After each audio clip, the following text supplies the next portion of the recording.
অন্তর্ভুক্তিকালীন সরকার ক্ষমতায় বসার ১৪ মাস পরে মুখ খুললেন যে বাংলাদেশিদের জন্য ভিসা জটিল হয়ে যাচ্ছে, এখন থেকেই ঘর গোছাতে হবে।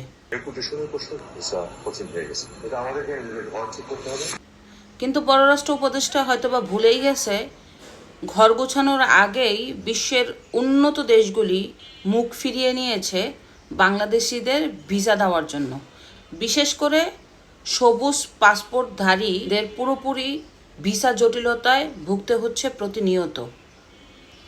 এমনকি সবচেয়ে কষ্টের বিষয়, যেসব দেশগুলিতে বাংলাদেশিদের জন্য অনারেবল ছিল, ওই অনারেবল দেশগুলিতেও এয়ারপোর্টে দাঁড়িয়ে থাকে যে বাংলাদেশি হয় তাহলে ফেরত দিয়ে দেয়। কতটা খারাপ পরিস্থিতিতে পড়েছে বাংলাদেশ। বাংলাদেশিদের শিক্ষার্থীদের পছন্দের তালিকায় হয়েছে আমেরিকা, কানাডা, অস্ট্রেলিয়া, ইউরোপের বিভিন্ন দেশগুলি। কিন্তু এখন তো ভিসা জটিলতা। উচ্চবিত্তরা প্রায় ঘুরতে যেত এইসব উন্নত দেশগুলিতে, তাও ভিসা সমস্যা। শুধু তাই না, আগে মধ্যবিত্তরা থাইল্যান্ড, সিঙ্গাপুর, হংকং এইসব দেশগুলিতে ঘুরতে যেত বিশেষ অকেশনে। এখন মধ্যবিত্ত তো দূরের কথা, উচ্চবিত্তরাও এই ভিসা নেওয়ার জন্য সিরিয়ালে দাঁড়িয়ে থাকতে হয়। আর লেবার ভিসাগুলির জন্য দুবাই, ওমান, মালয়েশিয়া সহ আরও অনেক দেশে ভিসা দিচ্ছে না বাংলাদেশিদের। এখন এ ব্যাপারে পররাষ্ট্র উপদেষ্টা মুখ খুলল, মানে শেষে স্বীকার করলো ভিসা জটিলতায় ভুগছে বাংলাদেশিরা।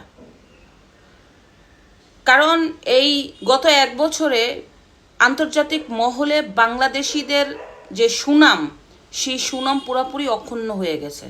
বাংলাদেশকে এখন আন্তর্জাতিক মহলের উন্নত দেশ এবং উন্নয়নশীল দেশগুলি মনে করে জঙ্গি রাষ্ট্র, যেখানে ধর্মনিরপেক্ষতা নাই, ধর্ম নিয়ে মারামারি, যেখানে হয় হত্যা, ডাকাতি, ছিনতাই। আর এভাবে যদি ভিসা জটিলতায় ভুগতে হয় তাহলে বাংলাদেশের অর্থনৈতিক খাত আরও ভয়ঙ্কর হতে যাচ্ছে সামনে।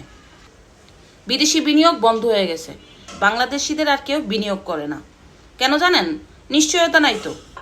একটা অনির্বাচিত সরকারকে কোনো দেশ আস্থা করে বিদেশি বিনিয়োগ দিবে না, এটাই হচ্ছে বাস্তবতা। ইতিমধ্যে গার্মেন্টস শিল্পগুলিও বন্ধ হয়েছে। শিল্প পুলিশের তথ্যে 258টা গার্মেন্টস বন্ধ হয়েছে, যেখানে লক্ষ লক্ষ বেকার আসছে, লক্ষ লক্ষ বেকার।